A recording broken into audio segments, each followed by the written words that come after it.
Pernah tak anda rasa macam terbeban sangat dengan kerja sekolah, tugasan atau kehidupan seharian? Kalau ya, anda tak keseorangan. Dalam perkongsian kali ini, kita akan rungkai cara-cara praktikal untuk mengurus stres. Ini satu kemahiran yang sangat-sangat penting untuk kita semua, terutamanya sebagai pelajar. Okey, ini dia roadmap kita untuk hari ini. Mula-mula, kita akan fahamkan dulu apa itu stres. Lepas tu, kita akan bezakan antara stres yang baik dengan stres yang buruk. Seterusnya, kita akan belajar kenal pasti apa punca stres kita. Dan kemudian, kita akan siapkan diri dengan satu kit pengurusan diri. Dan akhir sekali, kita akan tengok macam mana nak bina sistem sokongan yang mantap. Jom kita mula. Baiklah, bahagian pertama. Apa itu stres? Sebelum kita nak kawal sesuatu, kita kena faham dulu kan? Jadi, jom kita mulakan dengan soalan yang paling asas. Kita semua selalu sebut perkataan stres. Tapi, pernah tak kita berhenti sekejap dan fikir apa sebenarnya yang berlaku dalam badan dan minda kita bila kita rasa stres? Jom kita bedah siasat sikit. Okey, jadi poin paling penting kat sini ialah stres bukan sekadar perasaan. Ia adalah satu tindak balas fizikal dan mental. Bila anda rasa tertekan, badan anda sebenarnya sedang bertindak balas terhadap sesuatu yang ia anggap sebagai ancaman. Tak kiralah sama ada ancaman tu peperiksaan akhir yang dah dekat ataupun cuma perselisihan faham dengan kawan. Ada tak antara tanda-tanda ni yang rasa macam, ini macam aku je? Rasa letih, jantung berdebar, susah tidur.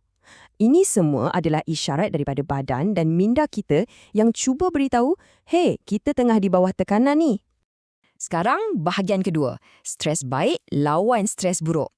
Anda mungkin terkejut bila dapat tahu yang bukan semua stres tu memudaratkan tau. Sebenarnya ada jenis stres yang baik untuk kita. Jom kita tengok perbezaan antara kedua-duanya. Perbezaan ni sangat penting. Bayangkan di stres tu macam tekanan sebelum exam sampai anda rasa blank dan tak boleh nak belajar langsung. Sebaliknya, eustress pula macam debaran yang anda rasa sebelum satu perlawanan sukan. Ia menajamkan fokus anda dan bantu anda beraksi dengan lebih baik. Ia adalah tekanan yang mendorong kita untuk jadi lebih bagus. Okey, bahagian 3, kenal pasti punca stres anda. Untuk lawan stres dengan berkesan, kita kena jadi macam detektif sikit. Kena siasat dulu dari mana datangnya semua tekanan ni. Jom kita kenal pasti beberapa suspek utama. Secara umumnya, punca stres ni boleh kita letak dalam 4 folder besar ni.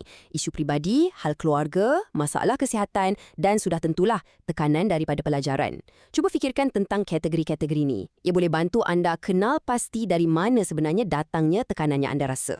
Bahagian 4, kit pengurusan diri anda. Okey, kita dah kenal masalahnya, kita dah tahu dari mana puncanya.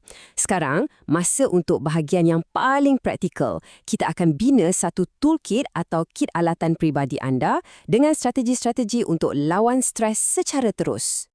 Anggaplah slide-slide yang seterusnya ni macam alatan-alatan yang berbeza dalam kotak perkakas pengurusan stres anda.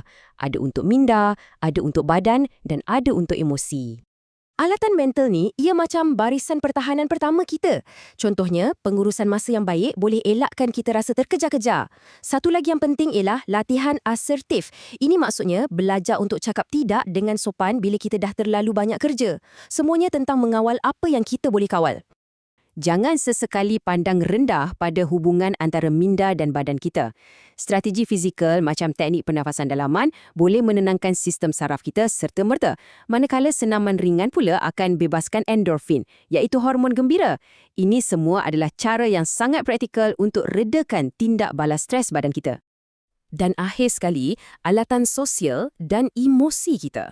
Kita ni manusia, kita perlukan satu sama lain. Berkongsi gelak tawa dengan kawan, berbual secara jujur, ataupun membenarkan diri kita untuk menangis. Ini semua bukan tanda kelemahan tau. Ia adalah cara yang sangat penting untuk melepaskan tekanan dan berhubung dengan orang lain. Bahagian 5 dan ini yang terakhir, bina sistem sokongan anda. Mempunyai toolkit tadi memang sangat bagus, tapi untuk gunakannya dengan betul-betul berkesan, kita perlukan 2 tapak yang kukuh. Pertama, kita kena faham diri sendiri dan kedua, kita kena ada orang di sekeliling yang menyokong kita. Asas kepada semua pengurusan stres ialah mengenali diri sendiri.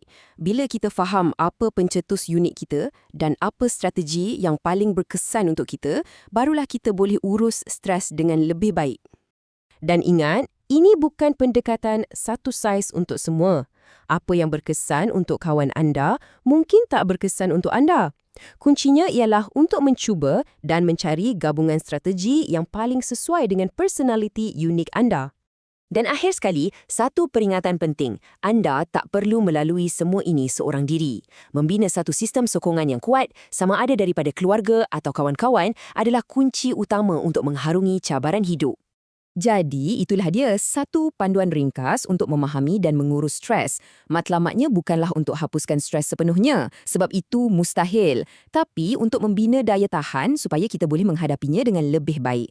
Dan ini membawa kita kepada soalan terakhir untuk anda. Daripada semua alatan yang kita dah bincangkan tadi, apakah satu langkah kecil yang anda akan ambil hari ini?